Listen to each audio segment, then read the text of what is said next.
wanted to do a video on putting a secret compartment in a 2016 Mini Cooper. I have the F57 model, but I'm sure it works for the F55 and the F56. For some reason they stopped putting the secret compartment in the 2016 models, but I was able to watch a couple videos and figure out how to make that work. So first thing I want to do is give a shout out to Radz Cars, who does that, and I'll put a link for his video below that basically showed me how to do it. But there are some other things that I added to this technique, or be able to do this, so I just wanted to cover some of the extra steps that I don't think were covered in his video. Also, Matt Delane did a 2017 video to how to do a radio removal, and that was key also to help out with the installation, and I'll show you why. So the first thing you do to add a secret compartment, as I've done already, you see it's already working. It's all part of Mini Parts. So everything is working fine, and the part numbers I'll include in the description below. The Mini compartment is basically, you have a front panel today on the 2016, and that panel is what's in replacement right now. So if you go over to the right side over there and you take your trim tools, you can start to pry this up.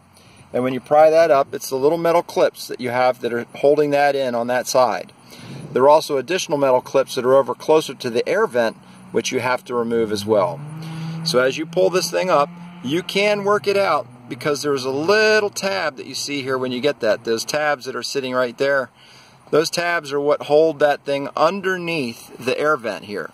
And so that air vent is what's holding in that side. Now in Radz Cars, he actually ground those off. I'm more of a purist. I don't like to do stuff like that.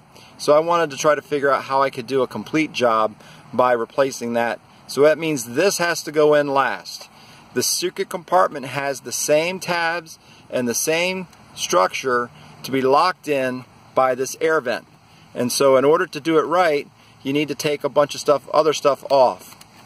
Also, when you take this compartment out, there is nothing you need to do with the dashboard. For some reason, the dash has been cut specifically for the hole for this particular compartment.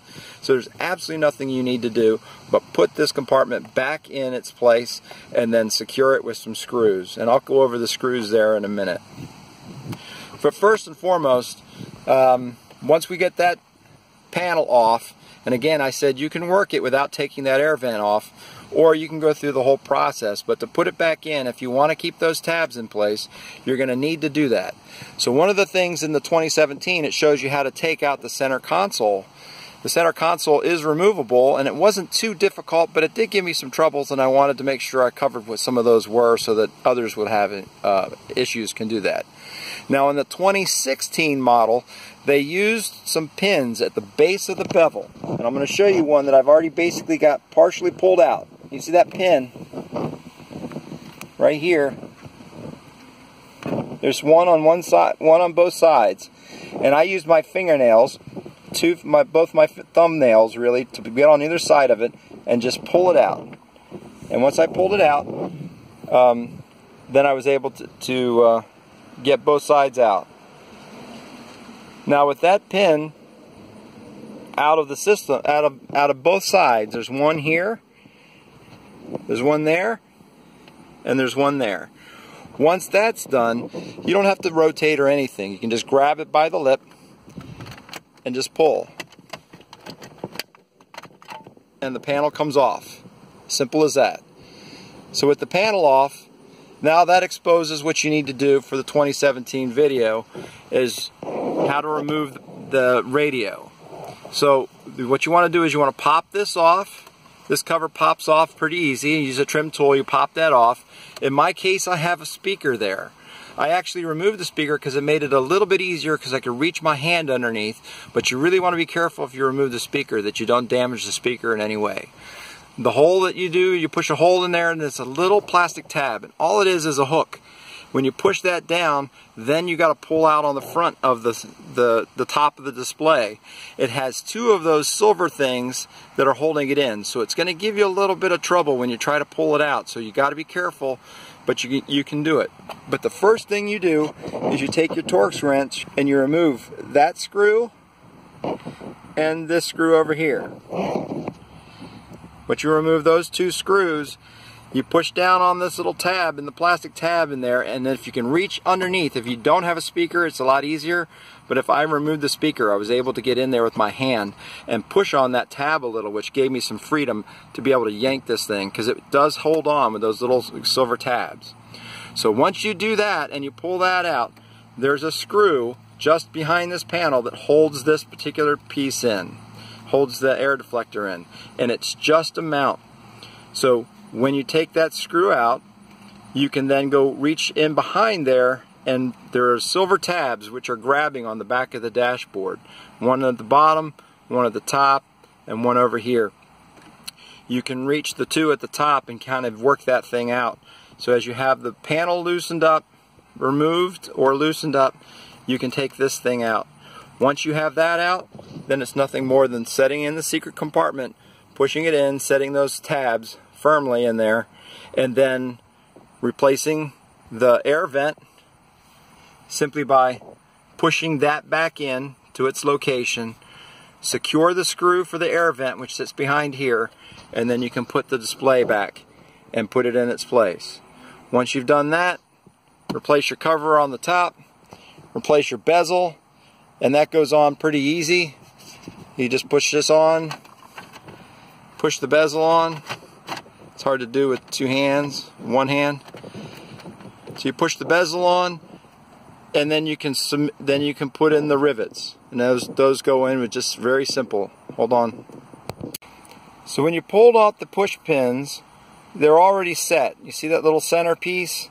That center piece needs to be out in order to put them back in. So what I do is I just push them down. That drops that center pin out, just like that. So then you find the hole that it goes in. You insert the push pin into the hole and then push it. That's just that easy. And then once that bezel's now locked into place, you can come back and secure the compartment. Now the one thing I did is you buy the panel separately than the compartment. So the compartment comes with the panel. So before I actually put the compartment in, I secured the panel to the door. There's a door here, and you secure the panel with 4 screws. It also snaps into place, so it's got a lock on it that's positive, but there's also 4 screws on there, and it's kind of hard to see from this angle. But there are 4 screws that you need, and I basically went to Lowe's and I picked up some screws. And the screws that you get are number 8, and I got them 5/8 of an inch long, and that's all they were. The ones for the panel I had to grind down a little bit, because instead of having 5/8 of an inch, it's more along the lines of a half an inch or a little bit less for the panel, because they don't have deep holes in the panel. But I ground those down a little bit so that I was able to fit them into the panel, and it made it secure. And I'll show you the screw sizes in a second, as soon as I get them out of there. So you got one screw that goes over here. As you see, I just used a simple Phillips screw. The normal ones are Torx. You can get those if you want, but I just use a simple Phillips. And I got those from Lowe's in their automotive screw bin. And I picked those up. I'll show you what they look like in a second as soon as I get them out. So as you can see, the 2 screws are sitting right here. I only had to shave off a little bit, probably no less than a little bit more than 1/8 of an inch. But I shaved. This is the one that goes in the door, on the door side, and this is the one that secures it to the car. So again, that's number 8 with 5/8 of an inch, and that's where they go. So the longer ones go in the door frame, right in the hole. See, I've removed it. And then the other ones go in 4 places on the door. And as I said, it's easier to install the door before you put this compartment in, because these screws are right up under here, and it makes it harder because of the dash to get a screwdriver up inside there. So that basically covers it. Again, the hole's already cut.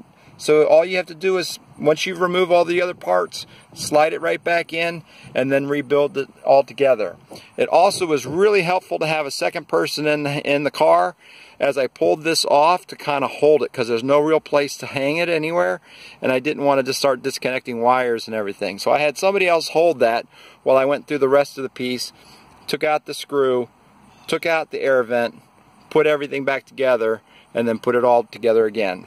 And that's all it takes. And I was able to get a secret compartment in the 2016 Mini Cooper. I hope you found this informative, and comment below.